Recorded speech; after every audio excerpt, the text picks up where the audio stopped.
Number पर ये बपतिस्मा यीशु मसीह इसलिए पाता है ताकि हम सब उसके साथ शरीक हो जाएं। किन चीजों में आए अभी सीखते हैं। लिखा है यीशु मसीह ने जब बपतिस्मा पाया तो क्या क्या हुआ। अभी ये बड़ी गौरतलब बात है, इसलिए बड़े गौर से सुनिएगा। लिखा है जब यीशु मसीह ने बपतिस्मा पाया तो सबसे पहले क्या हुआ है कि जब वो बपतिस्मा पाकर पानी से बाहर आया तो आसमान खुल गया। क्या हुआ? आसमान। अभी ये पॉइंट जो है नोट कीजिएगा अपनी उंगलियों पर कि सबसे पहले क्या हुआ है कि आसमान।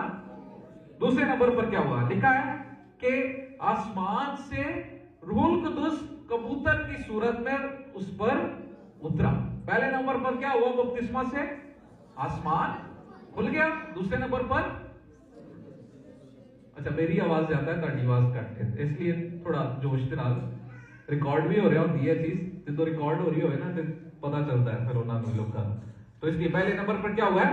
बपतिस्मा के वक्त आसमान। दूसरे नंबर पर रूहुल कुदुस कबूतर की मांग में उतरा। और तीसरे नंबर पर क्या हुआ? लिखा है कि आसमान से आवाज आई। और आवाज क्या आई? ये मेरा बेटा है, ये मेरा प्यारा बेटा है, अल महबूब जिससे मैं खुश हूं। तो तीन चीजें होती हैं बपतिस्मा से।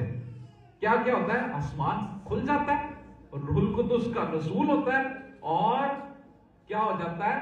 आसमान से आवाज आती है कि ये मेरा बेटा है। अब यीशु इन्हीं तीन चीजों में हमें शामिल करता है।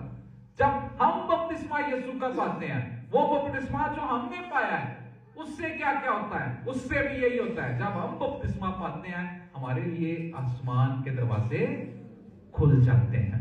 आसमान के दरवाजे खुल जाते, हम रूहुल कुदुस को हासिल कर लेते और खुदा के बेटे और बेटियां बन जाते।